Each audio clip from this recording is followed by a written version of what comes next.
Hello, creative people. Welcome back to another episode of Busy Beader. My name is Caitlin, and I am so glad that you joined us today because we are going to do a project today that I am so excited about. We're making jellyfish earrings.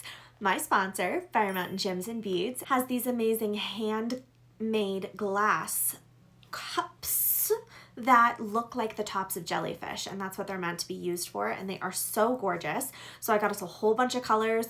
We're gonna mix and match, and then I found these really cool pieces that look like the tendrils on jellyfish that we're gonna add to it and make some really cool earrings. So I am just so excited.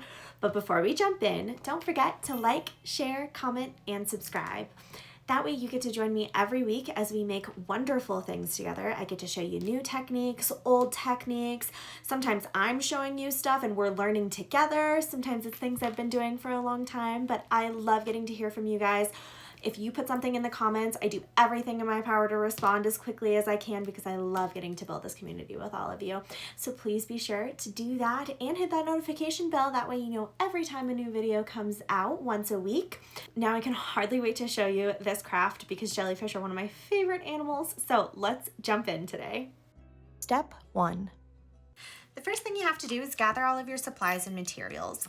So today you're going to need some clippers and some round nose pliers. Then you're going to need some head pins and some eye pins. And then you're going to need our swirly little drop things here in two sizes, the larger size and this smaller size. These are going to be the tendrils of the jellyfish. I'm not super informed on jellyfish anatomy, so the dangly part of the jellyfish. And then you're going to need some pretties to attach to those. So I've got various sizes and various colors of these bicone crystal passion beads. And then I have a couple of these check glass flowers as well because I think that they're really pretty. And I think they're just gonna lend themselves to the bottom of the jellyfish. I did not have any of these in blue or green, so I only have these for the purple variety over here, but you could get them in blue and green and do the same thing over here. And then of course you're gonna need our gorgeous handmade, hand-blown glass jellyfish components here. And I kind of put out a variety to show you. So each of the little sets when you buy them comes with the insert and the bigger part.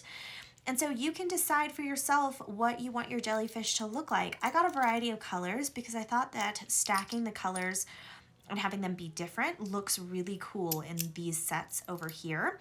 Or you can make them as they were made to be used and have them be the same colors as well. So this is kind of a choose your own adventure situation with these colors, and they do actually have even more colors than just these on the website. So definitely take a look and find the colors that strike your fancy.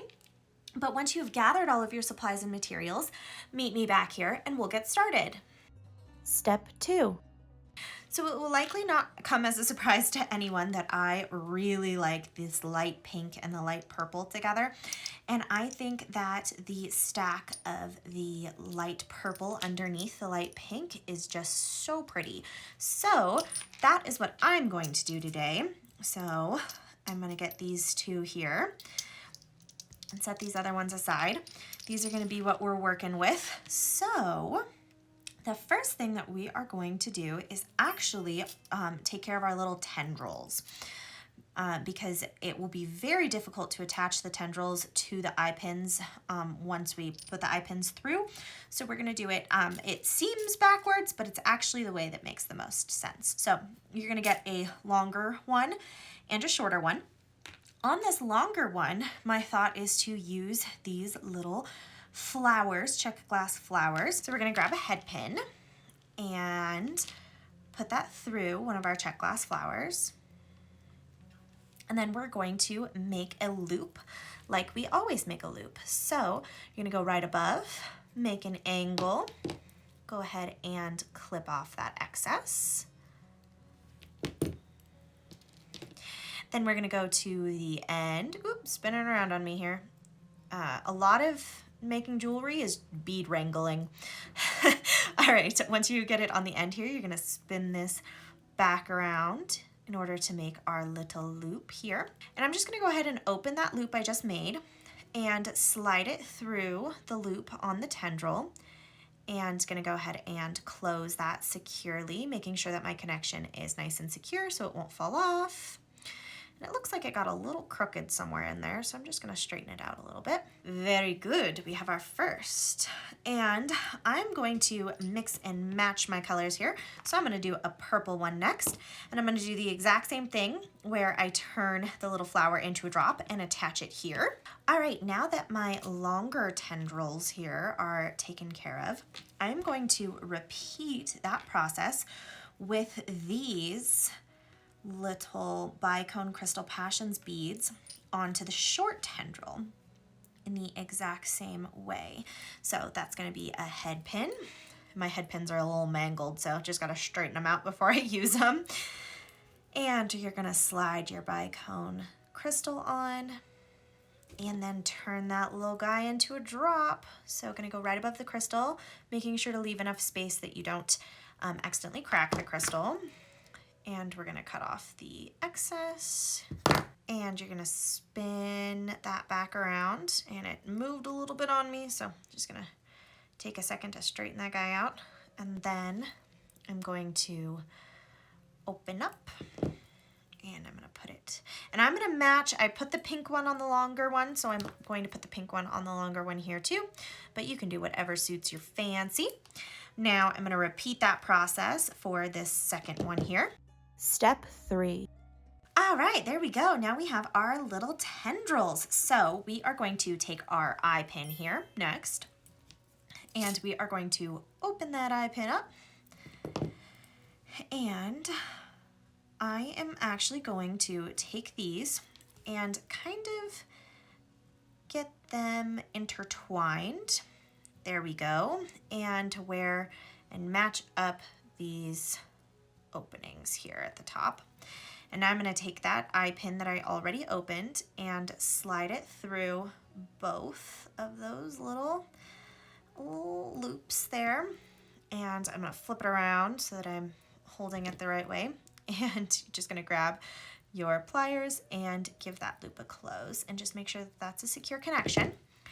Beautiful. Now we are going to thread this through both of our little jellyfish here, the little jellyfish pieces. And for the top of it, you could just make a bigger loop to make sure it doesn't fall off, but I'm actually going to use another one of these Crystal Passions bicones and just put that at the top, and that'll act as a little bit of a stopper, and it's just added extra little pretty. And so this part's going to be a little tricky. I have my thumb holding this shortest tendril to push it up. That way we don't get a lot of extra space as we make our loop. So be patient with this part, take your time, and if you make a mistake, just start over. It's okay. That's the great thing about jewelry making. So I'm going to do what I did for all of our small drops, and I'm going to make an angle. And since this is crystal and glass, make sure to be very careful. If you push too hard, you could crack and break either the crystal or the glass.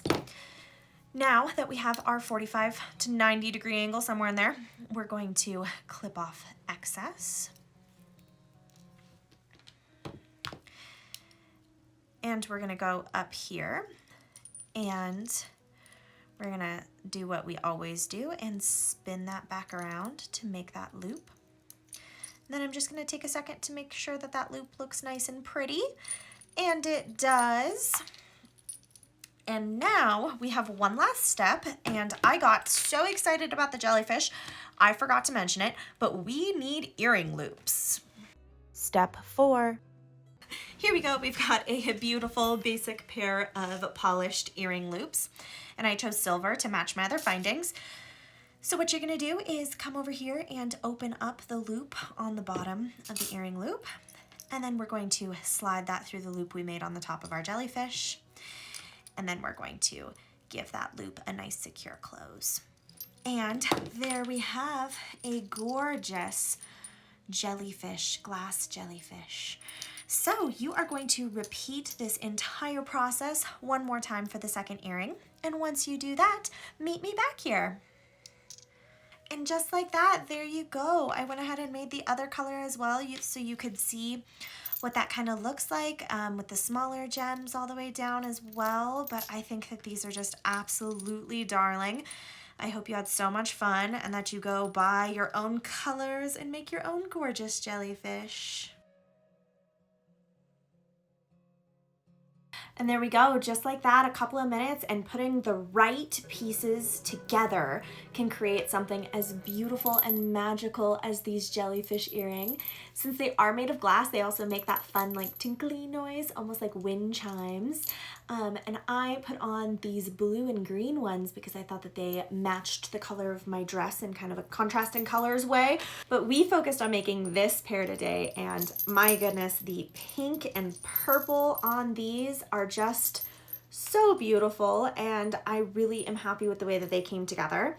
I hope that you enjoyed getting to make these with me today, or at the very least getting to learn a new technique and seeing how you can bring certain elements in crafting and jewelry making together and come out with a really beautiful project. So if that's something that you also enjoy doing, you should do two things for me. The first thing is go check out my sponsor, Fire Mountain Gems and Beads.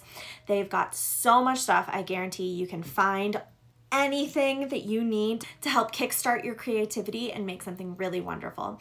And the second thing is, please don't forget to like, share, comment, and subscribe. That way you can become a part of our little crafting community and you can join me every week for a new fun craft. I hope your week is just floating along like a jellyfish in the water, and I will see you in the next one.